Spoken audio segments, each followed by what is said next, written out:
மரணம் நமக்கு கற்றுக் கொடுக்கும் பாடம். மரணம் இது பயமா? இல்லை, இது ஒரு ரிமைண்டர். நாளை இருக்குமா தெரியாமல் இன்னைக்கு கோபமாக இருக்கும், மன்னிச்சிக்காமல் இருக்கும். மரணம் வரும்போது பணம் கேட்காது, பதவி கேட்காது, நீ நல்ல மனிதனாக இருந்தியா அதை மட்டும்தான் கேட்கும். நம்ம கிட்ட இருக்கிறவங்க எல்லாம் எப்போ வேணாலும் போவாங்க. அதனால தான் இன்னைக்கு சொல்கிற நன்றி, மன்னிச்சிடு, உன்னை நான் நேசிக்கிறேன், இதெல்லாம் ரொம்ப முக்கியம். மரணம் வாழ்க்கையை முடிக்காது, வாழ்க்கையின் மதிப்பை காட்டும். இன்னைக்கு வாழ்கிற வாழ்க்கை நாளைக்கு ஒரு நினைவாகும். ஸோ அதை அழகாக மாற்றிக்கணும். மரணம் பேசினா என்ன சொல்லும்? ஒரு நாள் நம்ம பேர் ஒரு நியூஸ் மாதிரி சொல்லப்படும். அந்த நாளில் நம்மளுடைய ஃபோன் சைலண்ட் ஆகிடும். நம்மளுடைய வாய்ஸ் மெமரி, நம்மளுடைய ப்ரெசன்ஸ் ஃபோட்டோவாக இருக்கும். அப்போ புரிஞ்சுப்போம், அதிகமாக வேலை செஞ்சது தேவையில்லை, அதிகமாக நேசிக்காமல் போனது தான் தவறுன்னு. மரணம் கேட்கும் ஒரே கேள்வி, நீ உனக்கு பிடிச்ச வாழ்க்கையை வாழ்ந்தியா? மற்றவர்களுக்கு சுமையா அல்லது அர்த்தமாக இருந்தியா?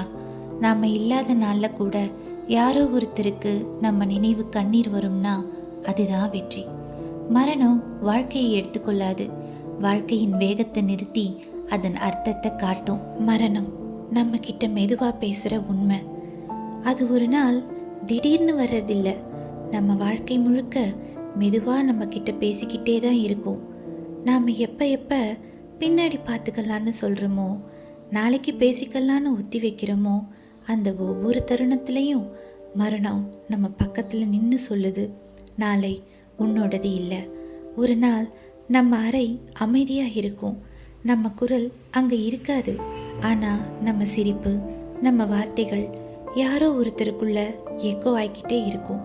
அப்போ நாம் புரிஞ்சுப்போம், நாம் சேர்த்தது முக்கியம் இல்லை, நாம் விட்டு சென்றது தான் முக்கியம்னு. அது அன்பா, வலியா, இல்லை நினைவா? மரணம் நம்மக்கிட்ட பணம் கேட்காது, ஸ்டேட்டஸ் கேட்காது, எத்தனை ஃபாலோவர்ஸ் எண்ணிக்கை வச்சிருக்கன்னு கேட்காது. அது மெதுவாக ஒரே ஒரு கேள்வி கேட்கும், நீ யாருக்காவது நிம்மதியை கொடுத்தாயா? நாம் இல்லாத நாளில் யாராவது ஒருத்தர் அவர் நல்ல மனுஷன்னு சொன்னால் அதுதான் இந்த வாழ்க்கைக்கான அதிகபட்ச சர்டிஃபிகேட். மரணம் வாழ்க்கையை முடிக்காது, வாழ்க்கையின் வேகத்தை நிறுத்தி நம்ம திரும்பி பார்க்க வைக்கிறது. இன்னைக்கு நம்ம கூட இருக்கிறவங்க நாளைக்கு ஒரு ஃப்ரேமாக மாறலாம். அதுக்கு முன்னாடி பேசிடு, மன்னிச்சிடு, கட்டிப்பிடிச்சிடு. மரணம் ஒரு முடிவு இல்லை, இது ஒரு ரிமைண்டர்.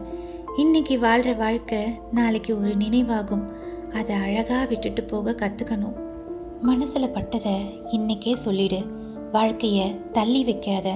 நாளைக்கு சொல்கிறதுக்கு யாரும் இருக்க மாட்டாங்க. நேசி, பேசு, மன்னி, வாழ். ஒரு நாள் நீயும் மரணிக்கக்கூடும், ஒரு கடிதமாக மாறுவோம். அப்போ நம்மளுடைய வார்த்தைகள் யாரோ ஒருத்தருக்கு உயிராக இருக்கணும். நான் இல்லாத பிறகும் என்னை தேடாத, நீ வாழ்கிற ஒவ்வொரு தருணத்துலேயும் நான் இருக்கேன். மரணம் ஒரு முடிவு இல்லை, நாம் விட்டு சென்ற அன்பின் சாட்சி. இன்னைக்கு இன்னமும் தாமதம் பண்ணாத. ஒரு நாள் பிறப்பு, ஒரு நாள் இறப்பு, இது உறுதி.